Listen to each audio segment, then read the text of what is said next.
အမော်ရီရဲ့3-3ကစားကွက်ကြောင့် United တို့ရလက်တွေစိုးနေတယ်ဆိုတဲ့စကားဟာရှက်စရာကောင်းလို့မပြောနဲ့ဆိုတဲ့ Michael Owen ပြည်တော်အမေမင်လာဗျာ Yes Sport အိုင်မက်ခွန်ရှိကိုစာပေကနေပြန်လည်ကြိုလိုက်ပါရင် Michael Owen ရဲ့ Manchester United နဲ့နောက်တန်းကစားကွက်အပေါ်သုံးသက်ချက်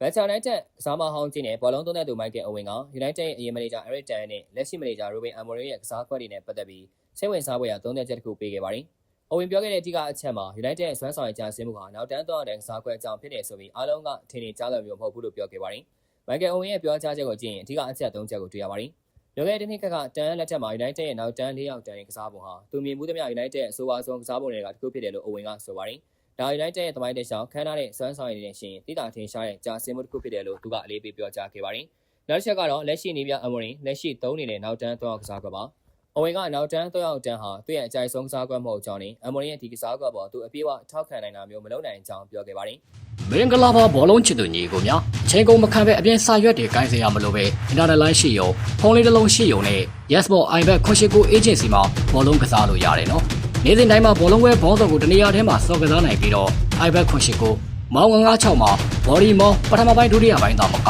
ဘောလုံးပွဲတစ်ပွဲကိုရှုထောင့်ဘောင်းဆောင်ကနေကစားနိုင်အောင်မှာဖြစ်ပါတယ်။အကောင့်သစ်10%စနေနေ့တိုင်း unit ဖြည့်9%လာချုပ်ရှုံးကြေးဘောနဲ့9%ပေးတဲ့အပြင်မြေပြမရှိယုံကြည်စိတ်ချစွာကစားခြင်းနဲ့ဆိုရင်တော့ Yes Sport ပေးကနေပဲဖြစ်ဖြစ် Viber Telegram 399253 9439ကနေပဲဖြစ်ဖြစ်ဆက်သွယ်ကစားနိုင်ပါတယ်ခင်ဗျာ။ဒါပေမဲ့ United တို့စွမ်းဆောင်ရည်ကြာဆင်းမှုရဲ့အဓိကအကြောင်းရင်းဟာနောက်တန်း3ယောက်တန်းအကြောင်းဆိုရင်ဒါရှက်စရာကောင်းတဲ့အပြောဆိုဖြစ်တယ်လို့ Owen ကဒေကြီးပြောချလိုက်ပါတယ်။လက်ရှိပြဿနာဟာနောက်တန်း3ယောက်ထားကစားတာလည်းမဟုတ်သလိုနောက်တန်း4ယောက်ထားကစားရင်လည်းပြောင်းလဲသွားမှာမဟုတ်ဘူးလို့သူကဆိုပါတယ်။သူကအတန်းလက်ထက်မှာနောက်တန်း4ယောက်တန်းနဲ့ဆိုရတဲ့ကစားခဲ့တာကိုဥမာပေးခဲ့ပြီးကစားကွက်ပြောင်းလဲရုံနဲ့ပြဿနာတွေဖြေရှင်းမသွားဘူးလို့ဖော်ပြခဲ့ပါတယ်။နောက်တန်း4ယောက်တန်းကိုပြန်ပြောင်းကစားရင်တော့ဝေဖန်တဲ့တွေကဆက်လက်ကျေလောင်နေမယ်လို့သူကယုံကြည်နေပါတယ်။ Owen ရဲ့သုံးသက်ချက်တွေဟာ United ရဲ့လက်ရှိအခြေအနေနဲ့ကစားကွက်တွေရဲ့ရှုပ်ထွေးမှုကိုထည့်သွင်းစဉ်းစားတဲ့အခါအတိုင်းအတာတစ်ခုထိလက်ခံထိုက်ပါတယ်။ဒါပေမဲ့သူပြောခဲ့တဲ့အချက်တွေကိုပုံမရှင်းလင်းစွာခွဲခြမ်းကြည့်ဖို့လိုအပ်ပါတယ်။ Owen ပြောခဲ့တဲ့အဓိကအချက်ဖြစ်တဲ့ United ရဲ့စွမ်းဆောင်ရည်ကြာဆင်းမှုဟာနောက်တန်း3ယောက်တန်းကစားကွက်တစ်ခုတည်းအကြောင်းဖြစ်ပေါ်တာမဟုတ်ဘူးဆိုတဲ့အချက်ဟာယုံကြည်စရာရှိပါတယ်။ဘောလုံးသင်းရဲ့စွမ်းဆောင်ရည်ဟာကစားကွက်တစ်ခုတည်းပေါ်မူတည်တာမဟုတ်ပါဘူး။ကစားမတွေရဲ့ရည်သွေး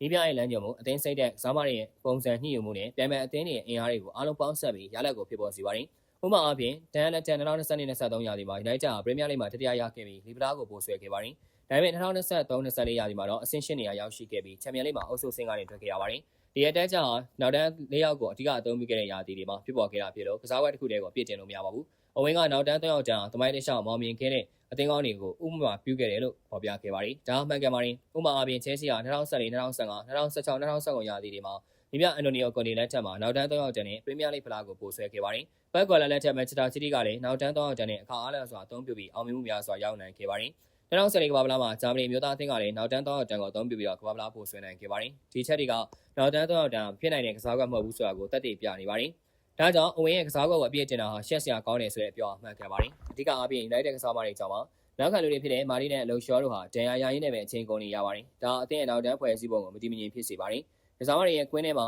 ညှိယူမှုအားနည်းခဲ့ပြီးနီးပြတွေရဲ့ဒီစတစ်တွေကိုအပြည့်အဝအကောင့်ထဲပေါ်နိုင်ခဲ့ပါဘူး။ဒါအပြင်ကစားမတချို့နဲ့နီးပြအကြားဥပမာဂျေဒန်ဆန်ချိုအကြားပြဿနာတွေကအသင်းရဲ့စစ်တပ်ကိုထိခိုက်စေခဲ့ပါတယ်။နောက်ပြီးဒါလော့တို့လိုကစားမတွေကဝင်းမနေရာမှာတိုင်းစစ်ပံ့ပိုးမှုအားနည်းချက်တွေရှိနေပါတယ်။ဒါကြောင့် Owen ပြောတဲ့စကားတွေကလက်ခံနိုင်စရာရှိတယ်လို့မိမိကြောင်းပါအစောနေ့ကြည့်ပေးခဲ့ကြတဲ့အတွက်အားလုံးကိုကျေးဇူးထိုးပဲတင်ရှိပါတယ်ခင်ဗျာ။